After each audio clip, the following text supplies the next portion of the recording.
After that defeat yesterday, Manchester United sporting director Dan Ashworth left the club. In a statement, the club said it was by mutual agreement. Laurie Whitwell broke the story for The Athletic, was it? Mutual agreement? Yeah. What do you think, Chappers? Well, I was hoping by bringing you on, you might answer my questions, Laurie, but, you know.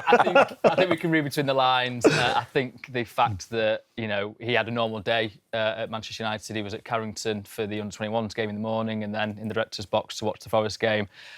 We then saw him walk through the press conference room, actually, on the way to Omar Barada's office. And, yeah, that's when he was told the news. So I think mutual agreement maybe ultimately legally, but the instigation came from Manchester United. Who at Manchester United? A collective?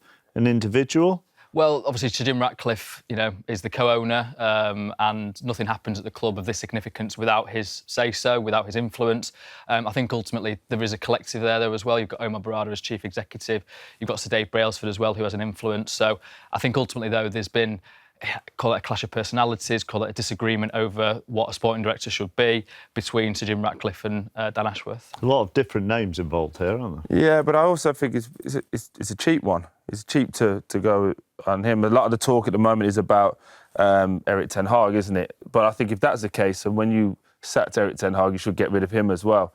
So I think, you know... As in he was being held responsible. He was being held accountable, for Erik yes. ten Hag staying in the squad. And I just think if you're going to go with somebody, literally 5 months ago he was the best in the business and it was a great thing, and now all of a sudden he's not that great. Well, I don't know where the disconnect has come from. Well, if you follow the timeline, they pay £3 million to get him out of Newcastle, call him the best sporting director in the world, wait for him on gardening leave, then talk to a whole load of managers about whether they should replace Erik ten Hag, but then keep Erik ten Hag.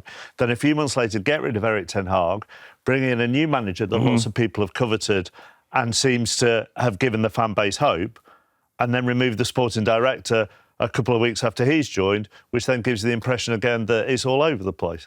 Go on, Chappers. Well, I think... I mean, to put that in a timeline, that's roughly it. For sure. And obviously, it feels a bit embarrassing, right, for everyone concerned, because, you know, you've got Dan Ashworth there, who's obviously, you know, very well respected in the industry and has done good things in football.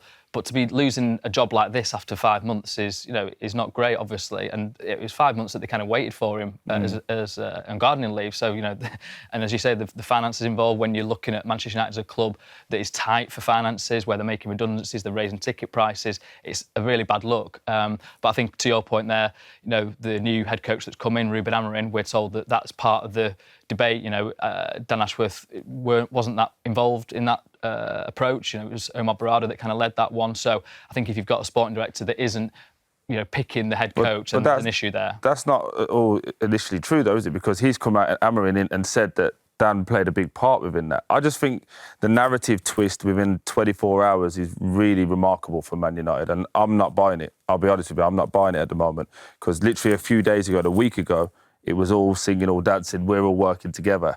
And as you say, since yesterday, the narrative twist has been instantaneous. I think it's been building, though. I mean, obviously, you know, when his first day, Ruben Amorim, you know, is greeted by Omar Barada, Dan Ashworth, Jason Wilcox, all, you know, smiling faces. But I do think there's a certain element of PR to that. So there's obviously issues going on behind the scenes that have culminated in this. But it is, you know, striking. It's very unusual for this kind of thing to happen. But I think it does speak to the kind of way that Sir Jim Ratcliffe is running Manchester United.